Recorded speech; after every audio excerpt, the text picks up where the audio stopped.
बिस्मिल्लाहिर्रहमानिर्रहीम अस्सलाम वालेकुम। इजराइल ने कभी जिंदगी में शायद सीआईए की वार्निंग को इतना सीरियस ना लिया हो जितना आज सीरियस लिया है। इस वक्त आप मनाजिर देख सकते हैं कि इसराइल की ये रात के मनाजिर हैं हाइफा की साइड से। इमीडिएटली लोगों को वहां से निकाला जा रहा है और दूसरे इलाकों में मुंतकिल किया जा रहा है।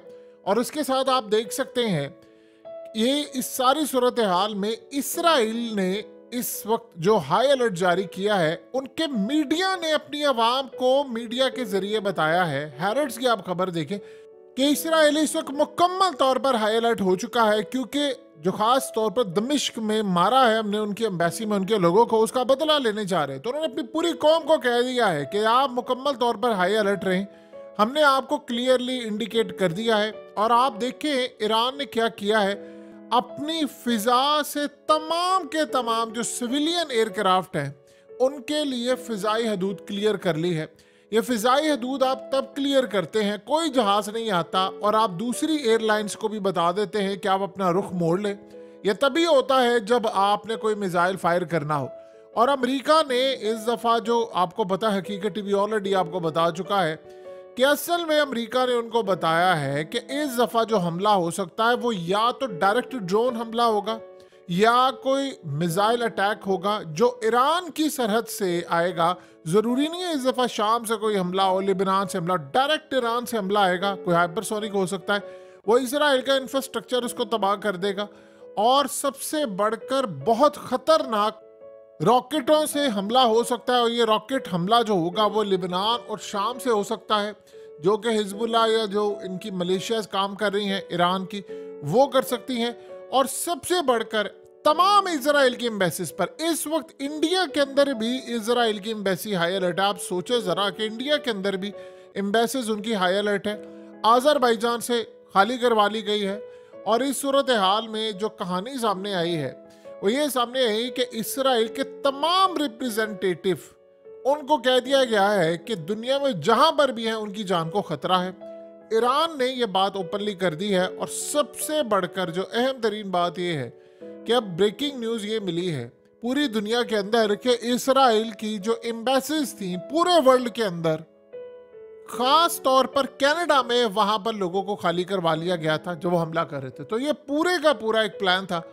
अब आप सोचिए जरा कि इस वक्त सबसे ज्यादा अहम तरीन मामला ये सामने आ रहा है कि ईरान क्या हमला करेगा। जो सबसे बड़ी डेवलपमेंट है, इसराइल ने काम ये किया है कि इस वक्त जीपीएस को हाईएस्ट लेवल पर यानी जैम करना शुरू कर दिया है। वो इसलिए वो जैम कर रहे हैं अपने जीपीएस सिस्टम को पूरी तरह। उनको खतरा ये है कि ईरान के जब मिसाइल आएंगे तो वो इंटरफेयर करेगा, यानी वो हमारे सिस्टम के अंदर इंटरफेयर करेगा। तो लिहाजा उन्होंने पहले ही जैम करना शुरू कर दिया है कि हम उनको आसानी से इंटरसेप्ट कर सकते हैं। डेविड स्लिंग, आयरन डोम, ये तमाम चीज़ें इस वक्त जितने भी इनके डिफेंस सिस्टम है वो मुकम्मल तौर पर हाई अलर्ट है।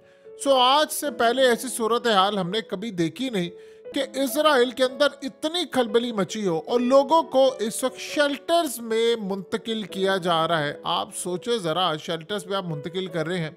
और जो उससे भी बड़ी खबर है, जो सबसे ज्यादा अहम खबरों में से एक है कि इसराइल ने इस वक्त तमाम एयर डिफेंस यूनिट्स की छुट्टियां मनसूख कर दी हैं। जितने भी एयर डिफेंस यूनिट्स थे उन सब की छुट्टियां मनसूख करने के बाद साथ ही उन्होंने कहा कि इमीडिएटली आप लोग पहुंचे और खतरा ये है कि ईरान की जानिब से कोई स्ट्राइक हो सकता है। देखिए इस वक्त सूरत हाल ये है कि आयतुल्लाह खामनाई ने तो ग्रीन सिग्नल दे दिया है। उन्होंने कहा जी आप हमला कर दें, देखी जाएगी अब जो सूरत हाल होगी। लेकिन उसके साथ आप ये देखिए कि ईरान के अंदर बैनर्स भी लगना शुरू हो गए और कहा यह जा रहा है कि बदला लिया जाएगा जिसको इन्होंने मारा है उनके जर्नैलों को। लेकिन ईरान के अंदर ये सूरत हाल भी सामने आई है, वो कह रहे हैं जर्नैल के बदले में जर्नैल ही चाहिए हमें। तो अगर ईरान, इस दफा दो ही सिनेरियो हो सकते हैं ईरान के हमले के, या तो वो डायरेक्ट इस दफा मिसाइल मार दे जो सीधा जाकर इसराइल पर लगे, तो ये तो जंग है। और ये जंग है और ये इस दफा शुरू करनी पड़ेगी, क्योंकि अब जो हालत सामने आ रही है, इसराइल ने ऐलान कर दिया है कि हमने गजा को बहुत ज्यादा हद तक तबाह बर्बाद कर दिया है। अब गजा पर वो अपने लोगों को दाखिल कर रहे हैं कि वहां पर जाकर आप आबादकारियां करें। वहां पर जाकर आप लोग तमाम की तमाम सूरत हाल को पेश नजर रखते हुए फौरी तौर पर रहे, हमारी फोर्सेस आपके साथ होंगी। छोटे छोटे घर या वक्ती तौर पर पोर्टेबल घर आप बनाना शुरू करें। ये वहां पर सूरत हाल हो रही है। और बाकी रहेगी उम्मत मुस्लिमा, उनको पता है कि अमेरिका सिर्फ आंख दिखाएगा उम्मत मुस्लिमा को, ना ये फौजें भेजेंगे, ना ये एयरफोर्स भेजेंगे, ना कुछ और काम होगा, और ये हम मैनेज कर लेंगे। अमेरिका के थ्रू इजराइल ने सारा काम किया। और अमेरिका ने अब ईरान को पैगाम क्या दिया है, ये बड़ी इंटरेस्टिंग सूरत हाल है। ईरान को उन्होंने पैगाम ये दिया है कि ईरान ने उनको कहा है कि अमेरिका इस सारे हमले में बराबर का शरीक था। अमेरिका ने कहा है कि अगर हम पर आंच आती है, प्रॉक्सी के जरिए ईरान से हमला कुछ भी होता है, तो हम इसको जंग तस्वुर करेंगे। हमारा इस हमले से कोई ताल्लुक नहीं था, ना हमें इजराइल ने आगाह किया। वैसे अमेरिका ही झूठ बोल रहा है, इस सारी सूरत हाल में पता उनको सारा कुछ होता है, लेकिन आपको पता गुड कॉप बैड कॉप वाली पॉलिसीज इस वक्त इन्होंने अपनाई है।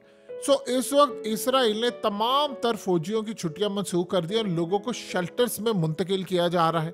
बहुत सारी जगहों पर तो जहां ये मैनेज कर सकते हैं कर रहे हैं, बहुत सारी जगह ऐसे हैं जहां पर ये शेल्टर्स में लोगों को मुंतकिल कर रहे हैं। आप ये समझ लें कि पहली मर्तबा इतना तो 181 दिनों की लड़ाई के अंदर भी इजराइल इतना हाई अलर्ट नहीं था जितना इस दफा हाई अलर्ट है। देखिए, ईरान के पास है हाइपरसोनिक मिसाइल। वो जब हाइपरसोनिक मिसाइल से हमला करेंगे तो दो बड़ी डेवलपमेंट्स सामने आएंगी। सबसे पहले तो आप ये ज़हन में रखिएगा कि हाइपरसोनिक मिसाइल जो इजराइल के अंदर डेविड स्लिंग और आयरन डोम है, वो उनको उड़ा देंगे, यानी ये किसी सूरत इस्तेमाल नहीं कर सकते। देखिए, सबसे पहले आप ज़हन में रखिएगा, ये जो क्रूज मिसाइल होंगे या हाइपरसोनिक मिसाइल, ये काम ये करेंगे कि इंफ्रास्ट्रक्चर और मिलिट्री बेसिस जो होंगी उनको उड़ाएंगे, और अर्बन सेंटर जो इजराइल के अंदर हैं उनको उड़ाएंगे। ये सबसे पहले होगा। अब साइबर हमला आज इजराइल के ऊपर एक हुआ है। साइबर हमले पूरी तरह इसराइल का जो कम्युनिकेशन सिस्टम है वो तबाह करेंगे, फाइनेंशियल सिस्टम तबाह कर सकते हैं, इंफ्रास्ट्रक्चर तबाह कर सकते हैं, और इसके अलावा कोई फिजिकली हमला हो सकता है। उसके अलावा लिबनान, शाम, गजा, यहाँ से तो हमले इन पर लाजिम होने और ये इजाफा होना है। अब जो सूरत हाल है वो आयरन डोम और डेविड स्लिंग की जहाँ तक मामला है, वो किस हद तक मिसाइल और ड्रोन्स को रोक सकते हैं, ये पिछले 180 दिनों में आप लोगों ने अच्छी तरह समझ लिया है कि किस लेवल पर वो काम कर सकते हैं।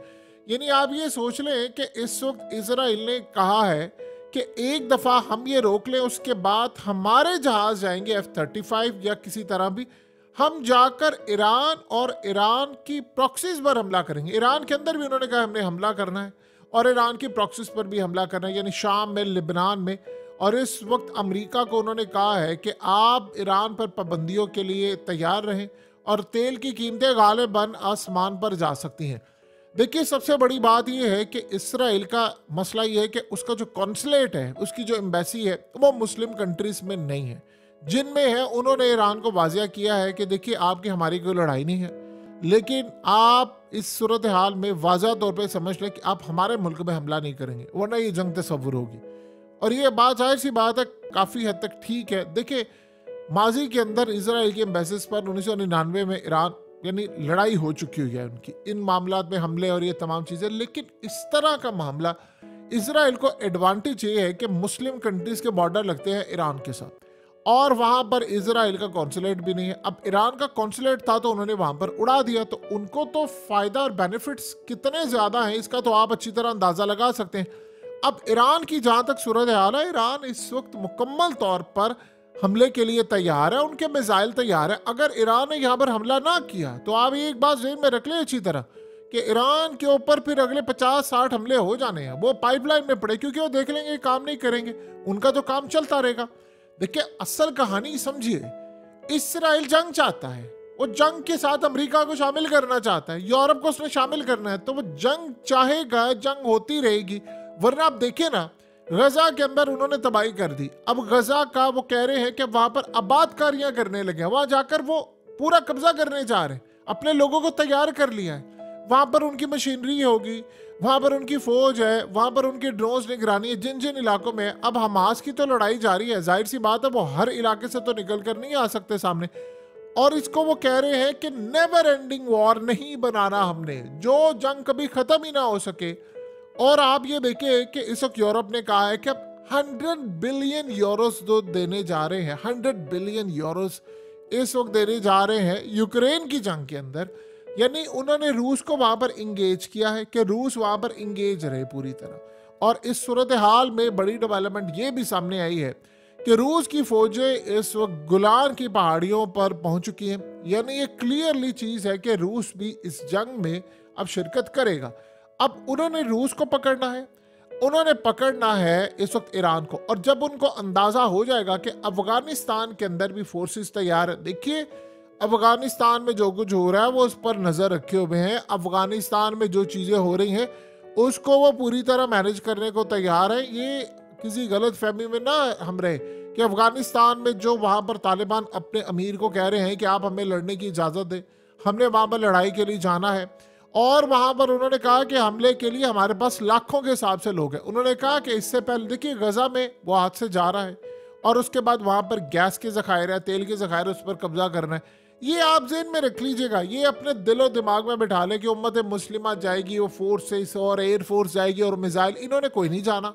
ये तो आप सोच, अगर लड़ाई के लिए कोई ना कोई आगे होगा तो या तो वो मुस्तकबिल में रूस में हो जाएगा, अफगानिस्तान से चल जाएंगे, ईरान चले जाएंगे, हूथियों ने लड़ाई कर लेनी है और ये मलेशियास करेंगे। इसके अलावा किसी ने नहीं करना। हाँ, चाइना बैक करेगा, सपोर्ट करेगा, लेकिन अगर कोई ये समझ रहा है कि जी वो इतनी बड़ी बड़ी ताकतें जाएंगी, वो जी हम ब्लॉक, इन्होंने कोई नहीं जाना। ये एवं ही बातें हैं और ये जाना होता तो ये कब के चले जाते। सो अब सूरत हाल बड़ी वाज़ेह हो चुकी है। अब आप ये देखिए ग्लोबल मार्केट्स इस वक्त काफ़ी हद तक यानी पैनिक वहाँ पर फैला हुआ है। स्टॉक मार्केट्स में किसी को कुछ समझ नहीं आ रही कि क्या करना है क्या नहीं करना।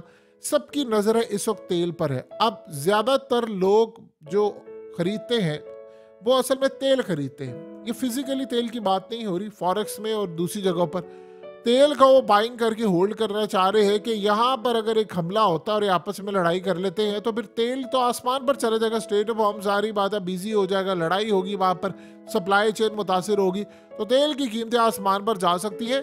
देखिए दो चीज़ें ज़हन में रखिएगा, उम्मत मुस्लिमा को अभी ये बात समझ नहीं आ रही। ये जो ममालिक खास तौर पर IMF के अंडर लगे हुए हैं, इनको तो अंदाज़ा नहीं है कि अगर ईरान की लड़ाई हो गई तो सबसे बड़ा नुकसान ये होगा, तेल की कीमतें चली जाएंगी आसमान पर।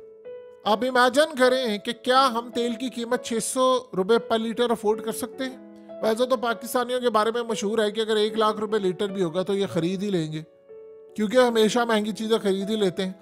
लेकिन सवाल यहाँ पर यह पैदा होता है कि इसराइल के अगर आपने हाथ नहीं रोके तो फिर आप जंग के लिए बड़ी तैयार रहे ना, तो इसराइल के हाथ आपको रोकने पड़ना है, वरना आप देखेंगे पूरी दुनिया के अंदर तेल की कीमतें जाएंगी तो इंडिया की तरह मुतासिर होता है। इंडिया ने बात कही थी, आपको याद होगा, ये रूस का जो तेल सस्ता देने का सिलसिला था ये क्यों जारी हुआ था। ये यही हुआ था ना कि तेल की कीमतें चली गई थी जंग के बाद आसमान पर, तो रूस ने कहा जी मेरे तरफ से पैकेज है। वो अलग बात है कि पाकिस्तान ने नहीं लिया, और जो हमारे साथ हाल हुआ है, हमने जो रूस से तेल का एक मंगवाया, इतना जलील हम दुनिया में हुए हैं, इतना जलील, और रूस की नज़रों में तो खैर बहुत ही ज़्यादा जलील हुए हैं कि जी हम रूस से सस्ता तेल लेंगे। बाद में उसने कहा भाई कोई सस्ता नहीं है, ये फलाने सब फजूल बातें।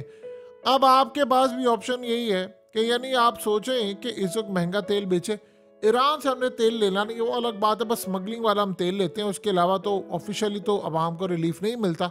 होना ये चाहिए था कि वो कर दें। देखिए आज के दौर में याद रखिएगा, अगर इंटरनेशनल सतह पर कीमतें बहुत हद तक गिर जाती हैं, बहुत हद तक, मिसाल के तौर पर 50% गिर जाती है, जो कि हालत है 50% महंगी होनी, अब पाकिस्तान में सस्ता तेल नहीं दे सकते। आपको IMF ने कहा हुआ कि भाई आपने सस्ता तेल नहीं देना, तो आप यहाँ से अंदाज़ा लगा लें कि अगर उन्होंने आपको ये कहा लेकिन महंगा होगा तो वो आपको कहेंगे महंगा देना है। ईरान की लड़ाई हो जाएगी तो हम कहाँ से मैनेज कर पाएंगे। सारी दुनिया इस वक्त नज़रें जमाए बैठी है। जो सिविलियन एयरक्राफ्ट है उनको ईरान की हदूद से जाने से मना कर दिया गया है। इजराइल के इस वक्त कम्युनिकेशन सिस्टम पर बादल मंडला रहे हैं, हमले का इस वक्त खतरा है, अमेरिका के मामलात खराब हैं, पूरे का पूरा जो खित्ता है वो इस वक्त जंग के दहाने पर खड़ा हुआ है। यानी क्या कह सकते हैं कि शायद इस दौर के अंदर जी रहे हैं जहां पर इजराइल का हाथ नहीं रोका। आप सोचे 40-50 हज़ार लोग आपने मार दिए। यही अगर रूस ने मारे होते, यही अगर किसी ईरान ने मारे होते, अफगानिस्तान ने मारे होते या चाइना ने मारे होते, तो आप दुनिया के अंदर आप हाल देख सकते थे क्या जंग का था। उन्होंने असल में देखा कि 2 अरब की इनकी आबादी है मुसलमानों की, इनको परवाह ही नहीं है, इनकी फोर्सेस को परवाह नहीं है, तो इसराइल शेर हो गया ना। वरना यूनाइटेड नेशन के अंदर करारदाद मंजूर हो, इंटरनेशनल कोर्ट ऑफ जस्टिस से फैसला है, फिर उसके अलावा इसराइल के खिलाफ दुनिया भर में मुजाहरे हों, वो टस से मस नहीं हो रहा।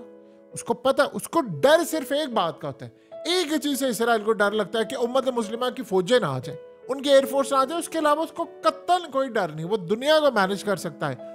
हाँ, ये सूरत हाल हो कि फोर्सेज है वो कह जी हम लड़ाई के लिए आ रहे हैं, तो फिर देखिए इसराइल का हाल क्या होता है। और वो उसको पता कि अमेरिका ने मैनेज किया हुआ, किसी ने आना नहीं है। तो आने वाले वक्त में भी जो सूरत हाल पैदा हो रही है, इसी तरह की कोई लड़ाई होनी है। लेकिन इस दफा ईरान पर प्रेशर है कि आपने बदला ना लिया तो आप पर 10 हमले होंगे।